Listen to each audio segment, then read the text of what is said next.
Hey everyone, welcome back. This is lesson 10 for Hyperbolas part 1.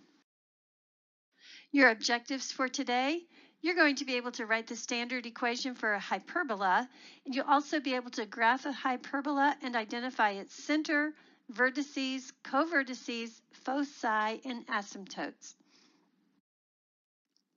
Your vocabulary for today: hyperbola, focus of a hyperbola, branches of the hyperbola, transverse axis, vertices of a hyperbola, conjugate axis, and covertices of a hyperbola. All right, so let's start talking about a hyperbola. Consider this. What would happen if you pulled the two foci of an ellipse so far apart that they moved outside the ellipse? The result would be a hyperbola, another conic section that we've been studying. Let's start with a simple definition. A hyperbola is two curves that are like infinite bows called branches. All right, looking at just one of the curves, any point P is closer to F and G, called the foci, or the focus. Each one alone is the focus. Together they are the foci. All right, and the difference between the distance of F and P and F and G is always going to be constant. It's going to be the same amount, this amount, whatever it is, all right? So the difference between FP and PG, if you subtract those two, you're going to always get this same amount. Doesn't matter where your P is, it's going to always end up to be the same amount, because the further away P is, it's still going to be the same. If I put my P over here and subtract, again, my two pieces, still going to be the same distance right here. And if you'd like to see a few more examples of that, you can go to mathisfun.com and look up hyperbolas, and you can actually do an interactive project with that.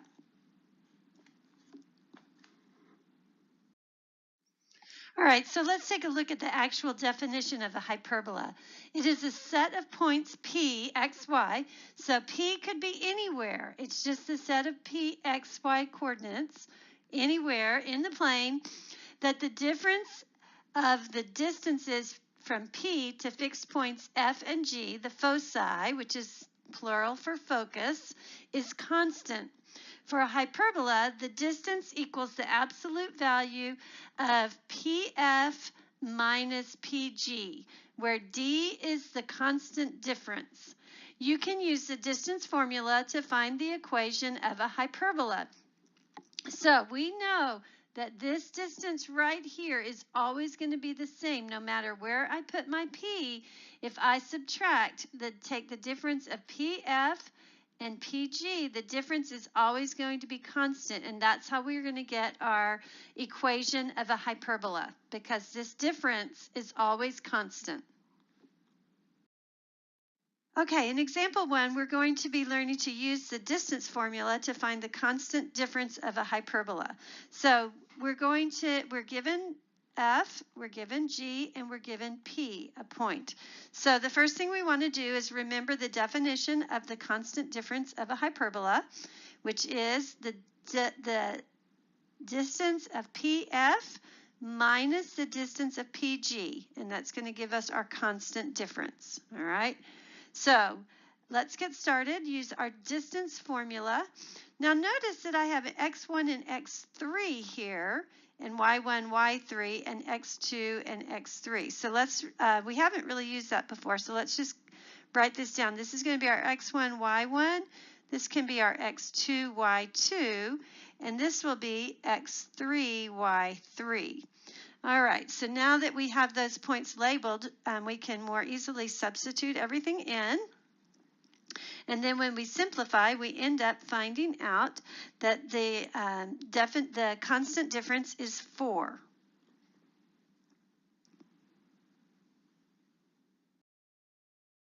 All right, so just try this one on your own real quick. Turn your video off and give it a try. All right, so in this problem, we're asked again to find the constant difference. We are going to remember, first of all, to label everything: x1, y1, x2, y2, and x3, y3. All right, So remember the definition of the constant differences of a hyperbola, and that is the constant difference is going to be the distance of PF minus the distance of PG, and that's going to give us our constant difference. All right, so again, our distance formula, we have two that we have to use because we're going to find the distance of PF and the distance of PG. All right, and when we do that, we can simplify and substitute. So substituting everything in, and then simplify, we get that distance equals 12. And so that tells us that the constant difference is 12.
All right, now that you know a little bit about the hyperbola, I want to talk to you and give you some just little tricks that I use to help me remember the equation and some things about the hyperbola and its graph. So the first thing I want to do is let's just review what the equation of the hyperbola is. The equation is going to be either y squared over a squared minus x squared over b squared equals 1. Or it could be x squared over, again, a squared, because that's the major, minus y squared over b squared equals 1. And one other thing, this time our ABC relationship, remember our C is going to tell us about the focus.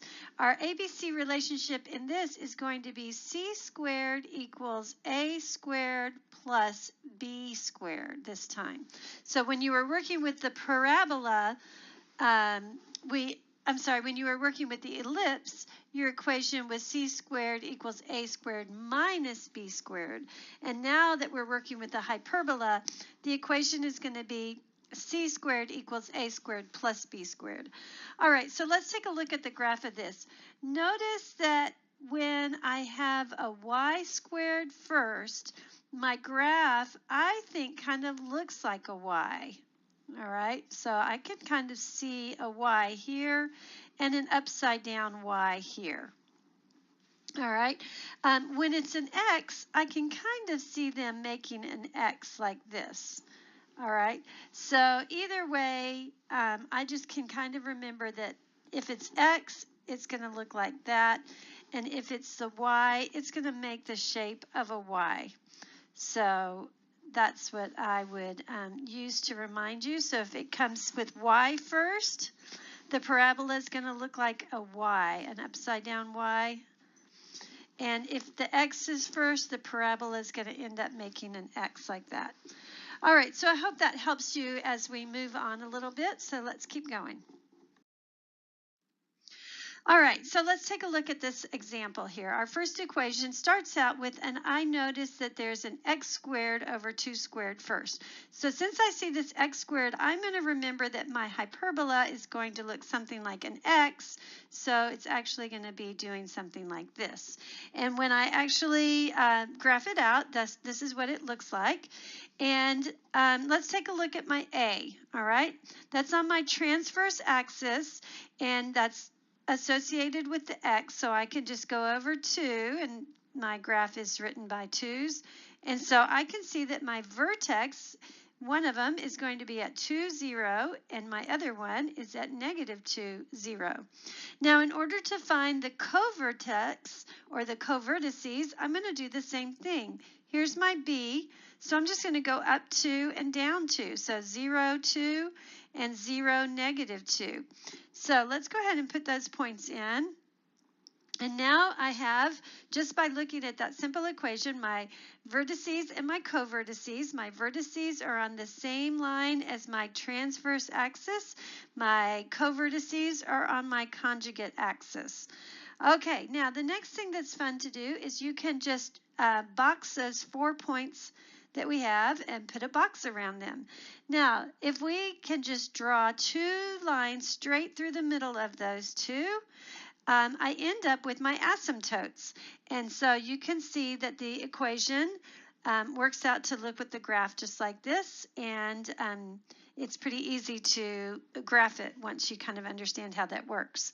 So let's take a look at this next one. All right, the next one starts with y. So I remember that a y is going to do this, make kind of a y like that. So I know that my hyperbola is going to look like this. Now this time, my a, which is right here, is associated with the y. So that tells me that the transverse axis is actually going to be my y. All right, so it's going to look something like this. All right, so indeed it does. And once again, since a is 2, I just have to go up 2 spaces. And again, I'm counting by 2's on this particular graph. and down 2 spaces, and that tells me where my vertices are. All right, my vertex here is going to be 0, 2, and my vertex is 0, negative 2. All right, in order to find my covertex, I just have to look here under my x, and so my covertex is going to be associated with my x's, and so that is going to be at 2, 0, and negative 2, 0. And again, I can go ahead and plot those 2 points. And next, all I have to do is draw a box around those 4 points, draw lines through both of them, and I can see where my asymptotes are. And now I can see exactly where my graph would have been had I not known what it looked like. Okay, let's try another one. All right, in this problem, again, I see that it's an x first. So I know that my hyperbola, sorry, I keep getting it wrong, is going to look like this. All right, now, the next thing I see, I know that my transverse axis is going to be on the x. So let's take a look at what that really will look like. So here you can see it. And now to find my vertices, I can just look at right under my x at this 6. So my vertices is going to be 6 away from the center, and in this case the center is 0, 0. So we count 6, 2, 4, 6, and there's a vertices, and count 2, 4, 6, and here's a vertex. All right, and so my vertex on the positive side is 6, 0, and negative 6, 0. All right, to find my covertices, my covertex, I can look with the y, all right, and that's going to be the b, and it says my b is 2, so I just have to go up 2, and again, I've counted by 2 and 2, so I'm going to go ahead and put those points in. Here's my vertices on the transverse axis, and then my covertices right here. And now all I have to do is put a box around those 4 and draw straight lines through them. And there's the other one, so that shows me where my asymptotes are. So you can see if you didn't actually know what the graph was, once you put these 4 points in and your asymptotes, you can easily sketch in where the hyperbola is going to be. All right, let's try another one. This one, okay, my first thing I notice again is that it's x squared. So I make the x so I can see that my hyperbola is going to look like that. So that tells me that my transverse axis is connected with my x-axis. All right, and here's what it actually looks like.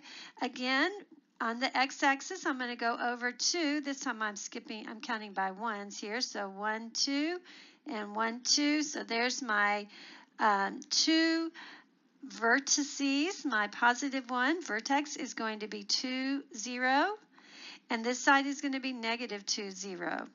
All right, in order to figure out the y, my conjugate axis, or my covertices, I'm going to have to go up 6. 1, 2, 3, 4, 5, 6. All right. And there's my point, and then I'm going to go down 6. 1, 2, 3, 4, 5, 6, and there's my other point. Now I just need to draw a box around those 4 points and crisscross rays through both of that. And there I have what my asymptotes are, and now I could easily have just drawn in the hyperbola now if I didn't already have it graphed. And you will be needing to do that. Okay, let's keep going. All right, next one. This time I have a y. All right, so remember my y's look like a y. So I know that it's going to, my hyperbola is going to look like this. And I see that it's going to be 6 on the transverse axis. So let's take a look at what it's going to look like. Notice that sure enough, it does make what would look like a y. And again, I'm counting by 2, so 2, 4, 6.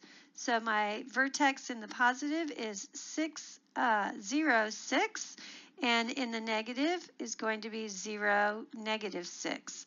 All right, for my covertex or covertices, that's going to be associated with my x-axis. I'm going to do 2. So 1, 2, and 1, 2. So I can see that my points are going to be for my vertex is 0, 6, and 0, negative 6. For my co-vertex or my co-vertices, I'm going to have 2, 0, and negative 2, 0. All right, and I can box those 4 points up, draw a line through both of them, and there's my asymptotes, and now I can go ahead and sketch my graph in, which is already done for us. One more like this. Again, it's a y, so that tells me that my hyperbola is going to look like a y, or a y matching each other. And so let's go ahead and draw that in. And sure enough, with the 2 on my y, I just go up 2. And so my vertex in the positive is going to be 0, 2. And down here is going to be 0, negative 2. So that's the vertex. And then to find the co-vertex, we're going to have to look at my second part, which is the 6 over the x. So I'm going to go 1, 2, 3, 4, 5, 6, and I'll get a point there. And then I'm going to go 6 on the other side. 1, 2, 3, 4, 5, 6, and I get a point there. Now, once again, box up my 4 points and the co-vertices and the vertices, which this one would be 6, 0, and negative 6, 0. Draw lines through my box, and there are your asymptotes. All right, the standard form of the equation of a hyperbola depends on whether the hyperbola's transverse axis is horizontal or vertical. So I hope that the problems that I showed you just a minute ago are helpful to you. And if you'd like to use this as a chart, this might help you too. All right, the values a, b, and c are related by the equation c squared equals a squared plus b squared.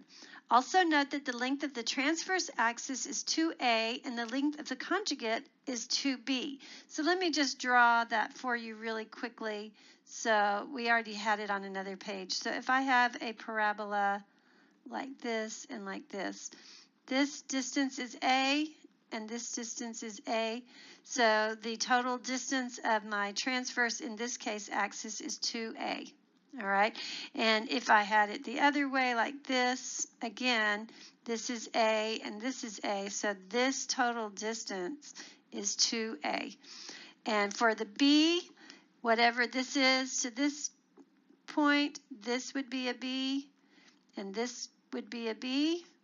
So for your conjugate, it would be 2b, and same on this side. It's going to be the 2b also. So here's some little chart for you to take a look at. You can certainly use this chart to go back and forth when we're doing problems. All right, well, that's the end of lesson 10 for Hyperbolas Part 1. Be sure and watch Hyperbolas Part 2.